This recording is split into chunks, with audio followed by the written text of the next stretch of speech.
Morris Mesta, catedrático, a quien nos da muchísimo gusto recibir y escuchar siempre.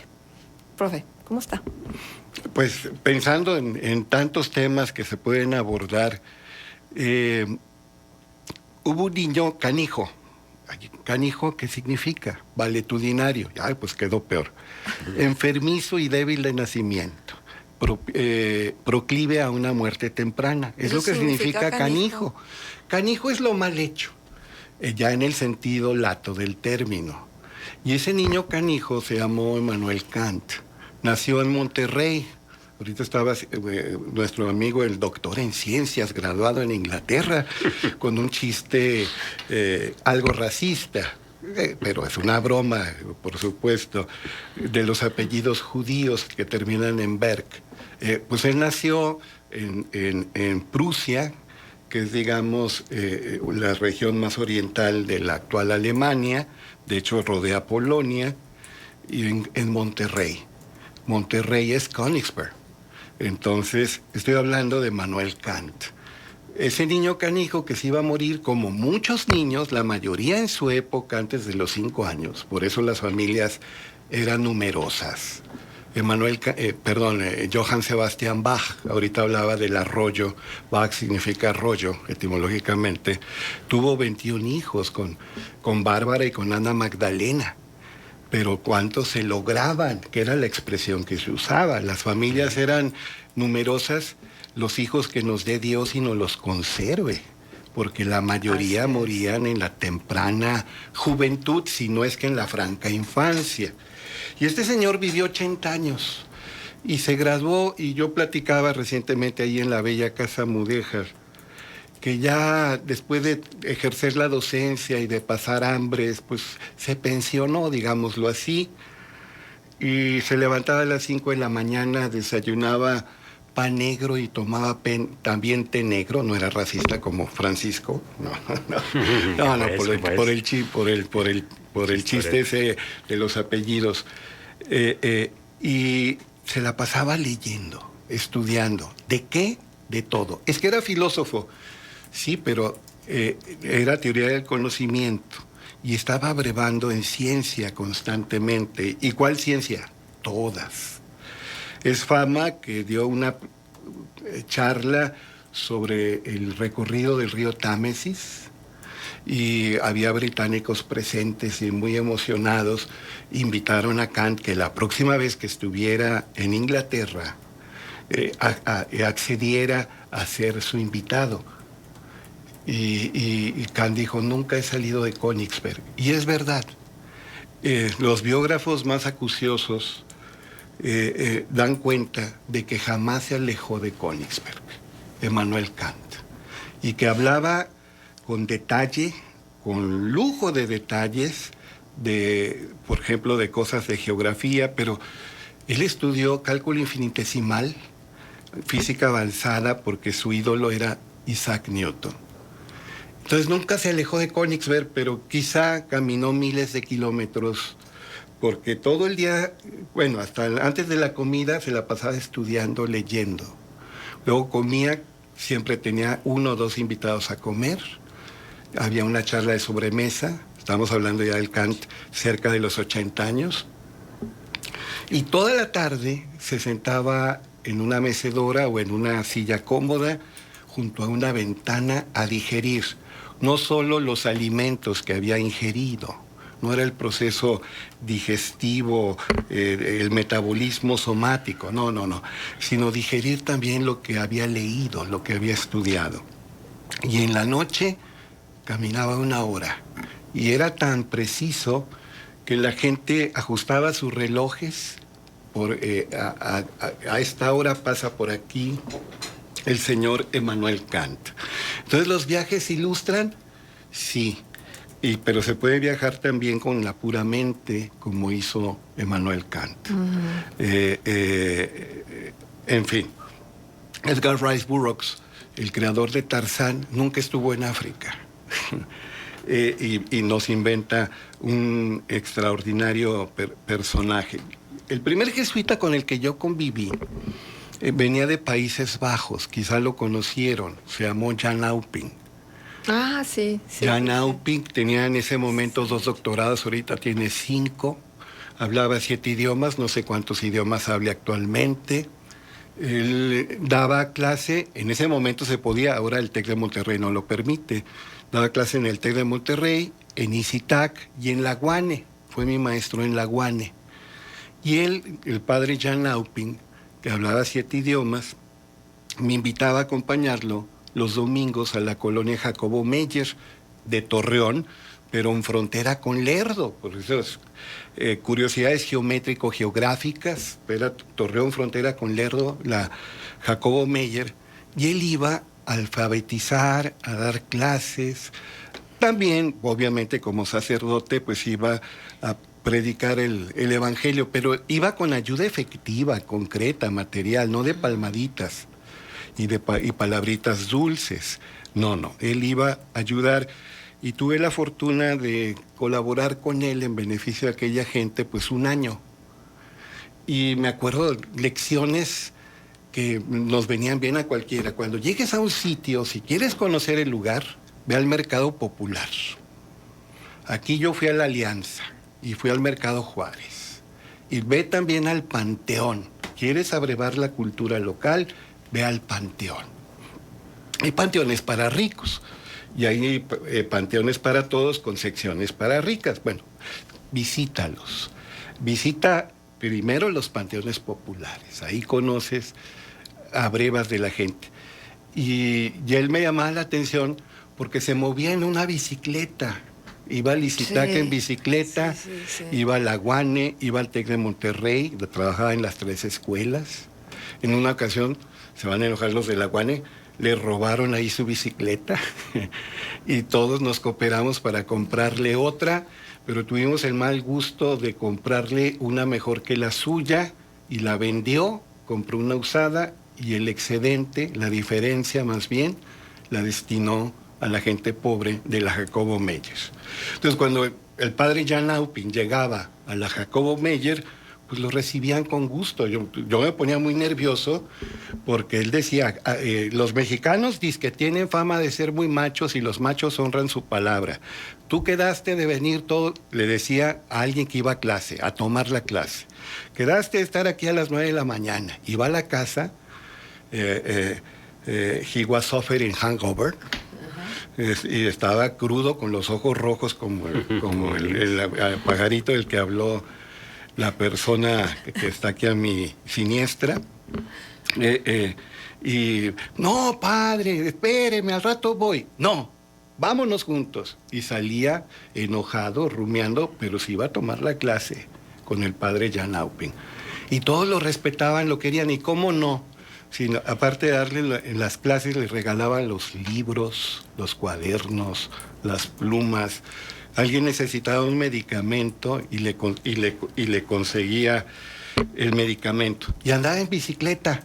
Era de esa secta extraña o precursora de esa religión tan poderosa que existe actualmente en nuestros días. Solamente el domingo andaba en una camioneta Datsun de redilas, toda desvencijada, oxidada, porque llevaba víveres y otras cosas a regalar a las colonias. Como siempre hay gente para todo, y hay gente que critica absolutamente todo. Me acuerdo que le pusieron el mote del zorrillo, porque pues, obviamente en los calores de la región lagunera, andar en bicicleta de Gómez de ICITAC, que estaba en Gómez, al TEC de Monterrey, aquí en Torreón, pues lo hacía sudar y obviamente eso también alteraba un poco su aroma corporal. Pero fue... Bueno, quiero que sepa, profe, sí, que no me acuerdo de la cara del padre, me acuerdo del olor. Qué chistoso. parecía menonita. Sí. Sí, era un menonita y flaco, delgado. Y a mí me decía, tú lees mucho Marx, ve, tal con Parson y Weber. Y me ponía a leer a Weber. Y yo era presidente de la generación en ciencias políticas y en aquella época pues yo me sentía como el sobrino de aquí mi amigo, allá en Cataluña con una camiseta del Che Guevara. Y me acuerdo que invité al padre a que diera una charla en la Facultad de Ciencias Políticas. Yo había llevado mucha gente ahí, a que diera charlas, conferencias. Pero resulta que este padre había sacado un libro que se llamaba México Hoy y Mañana, y había sido un encargo del Partido Acción Nacional. Y luego daba clase en el TEC de Monterrey. No, pues los amigos que hoy se conocen como chairos pusieron cadenas, barricadas para que no profanara el terreno sagrado un representante de la cultura burguesa imperialista, que nada tenía que ver con eso. Si alguien conocía a Marx era él, el padre Jan Auping. Me acuerdo a mi mamá leyendo su libro. No Sí. sé, qué chistoso. Y ya tiene 5 doctorados, habla muchos idiomas. Él era sociólogo y economista originalmente. Actualmente pues ya está más en la filosofía, en la teología, cual debe ser. Hay algunos que ¿Y empezamos dónde al está revés. el padre? Él vive en la Ciudad de México. Me acuerdo que hace 2, 3 años lo vi en el noticiero nocturno de Televisa, el principal, lo entrevistaron, porque había puesto un amparo, porque habían bloqueado una calle. Y como él cree en el imperio de la ley, pues pensaba que con el amparo iban a desbloquear la calle, pues, porque estaban violando sus derechos. Pero bueno, ciertamente los viajes ilustran. Hay un cuento que se llama El Inmortal, de Jorge Luis Borges. Todos los de Jorge Luis Borges los recomiendo efusivamente. Harold Bloom comete la hipérbole de decir que con él empieza la literatura hispanoamericana. Eso es una exageración, claro que no es así. Pero Borges es importantísimo y en cualquier antología aparece, por eso Harold Bloom lo puso en el canon occidental, publicado en 1994. Que el Gabo y Vargas Llosa, ganadores del Premio Nobel de Literatura, un colombiano y un peruano, que actualmente también es español, Gabriel García Márquez y Vargas Llosa, que es español también, digan que la más alta calidad estética que han alcanzado las letras en español del siglo XX fue con Borges. Los dos lo reconocieron.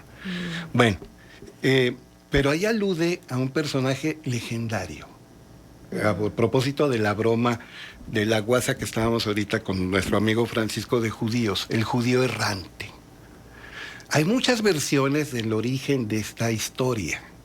Se cuenta que cuando iba al Gólgota o Monte Calvario, Yeshua ben Yosef, Jesús de Nazaret, pues cayó varias veces por el cansancio, la tortura, y así como una persona se aproxima y le limpia el rostro con un lienzo, Jesús ve a otra, por supuesto judía, sentada en el brocal de un pozo y le pide, esa es una versión, le pide que le dé un poco de agua. Y la persona que le dice, anda, vete de aquí. Y por esto obviamente no es histórico, no es bíblico, no tiene ningún fundamento escriturístico, es una tradición que ni queda con la personalidad de Cristo, pero Jesús supuestamente le dijo, andarás tú hasta la consumación de los tiempos. Y que desde entonces ese judío anda, camina y camina y camina, noche y día. Ya no siente lo duro, sino lo tupido. Imagínese lo quemado que está por el sol, las ampollas que se volvieron callos, lo deforme de su cuerpo, la mirada extraviada, lo sucio. Lleva 20 siglos caminando. Borges, que solo lo menciona de paso, hace una referencia, le pone el nombre en koiné, que es el griego que se hablaba en Medio Oriente, un griego popular, coloquial, le pone el nombre Cartaphilus. Es una de las versiones, hay otros nombres para el judío errante.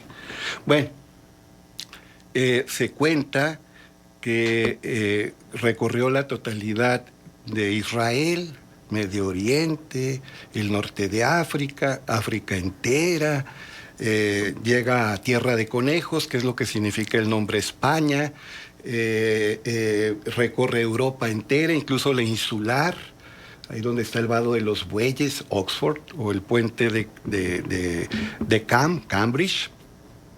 Quién sabe cómo le habrá hecho para caminar en el agua, pero caminó en el agua como si fuera un milagro, estaba bajo una maldición, y cruza América, y por Alaska, luego Canadá, llega a los 48 estados continentales de Estados Unidos, y llega a México y sigue caminando por aquí. Entonces, ¿será cierto? Por supuesto que no. Es una tradición. El judío errante representa, así como la Llorona, habla del pueblo vencido, sojuzgado de México, todo lo que hoy llamamos México, las culturas precortesianas, por los imperialistas españoles. El judío errante representa, pues, cuando en el año 70 Tito Vespasiano provoca la primera gran diáspora. Los judíos se quedan sin territorio, y se quedan sin territorio casi 2000 años. Por eso son los trashumantes. Los que no tienen tierra, ¿no? Sí. O que la tienen pero no la pueden... el muerto no y se el puede arrimado asentar. a los 3 días apestan. Hay muchas razones para el mal llamado antisemitismo. Digo mal llamado porque antisemitismo significa también despreciar a los árabes, son semitas. El término correcto es antijudaísmo. Entonces, hay muchas razones para el antijudaísmo, razones entre comillas, me corrijo, motivos, es más, pretextos. Una de esas es que como se quedaron sin patria, sin territorios propios, el muerto y el arrimado a los 3 días apesta. Y luego practican la endogamia, tienen una religión, son el pueblo elegido de Dios, son diferentes. Y luego algunos de ellos prosperan y se dedican a la usura en la Edad Media. Hay que leer El Mercader de Venecia, donde aparece Shylock, de Shakespeare. Pues hay... el antijudaísmo no lo inventaron los nazis, para nada. Karl Marx, por ejemplo, se llamaba Carlos Mordecai. Mordecai es Mardoqueo. Y él murió en 1883, muchas décadas antes de los nazis, y él sufrió en carne propia el antijudaísmo. Oiga, profe, ¿y de qué va? ¿O son ideas que luego se ponen ahí y trascienden, de que los judíos son súper inteligentes, muy, muy inteligentes, que son los banqueros de Nueva York, que son los que venden la electrónica? En el trayecto murieron muchos, pero los que sobrevivieron aguzaron su intelecto, pues ese es el recurso de la supervivencia. Y en Europa, pues, o sea, que en este momento estamos propiciando la inteligencia, sí, porque estamos sobreviviendo. En las zonas más orientales de Europa, de Alemania para allá, pues los askenazí, y en la zona ibérica, se me va el nombre. A mí también se me fue el nombre. Sefarditas. Es que Sefarat es el nombre que ellos le daban a España, como al-Andalus, los árabes musulmanes le daban a España. Entonces, así como escucha el Yiddish, que es propia de judíos askenazis, escucha el ladino, que es propia de judíos sefarditas. Yo me acuerdo que mi padre practicaba el diexismo, que es eso, ya con eso termino. El diexismo es escuchar radios de onda corta. Y a veces escuchábamos estaciones que entendíamos perfectamente y no era español, era ladino. Es el español y por eso del los siglo indios son XVII. ladinos. Ahí hay otra explicación. Ladino tiene que ver con latino. Sí, para diferenciarlo de los germanos. Y se deforma la palabra, se suaviza, en este caso es un metaplasmo, y queda en ladino. Pero el que sabe latín se supone que es más inteligente, y hay algunos indios muy mañosos, muy colmilludos, que tienen mucho ingenio y se pueden aprovechar en contra de alguien civilizado y buena gente. Ajá, exactamente. Sí. Pues la historia de los judíos es bien interesante, ¿no? Hasta sus costumbres, los ortodoxos, los que verdaderamente son fanáticos de todos sus ritos. Los Hasidim. Sí, entonces, de hecho, por eso el éxito de ciertas películas últimamente, películas de plataforma, las de Netflix, por ejemplo, donde te acercas a esa cultura que es tan ajena, ¿no? Aquí hubo en Torreón varias familias judías, todavía existen descendientes. Todos somos judío-cristianos. Pues es que el otro día alguien me dice, es que estoy revisando mi genealogía y resulta que en mis venas traigo lo sefardita. ¿Y luego? Y lo árabe también. 800 años dominaron la península ibérica los árabes. ¿Que no tenemos sangre árabe? Pues sí. Bueno, luego seguimos por esa ruta que está bien interesante. Muchísimas gracias por haber estado con nosotros. Vamos a ir a la pausa comercial. Regresamos y escuchamos el tema de la semana: extorsiones y robos cibernéticos. ¿Cómo protegerse? Contextos. El programa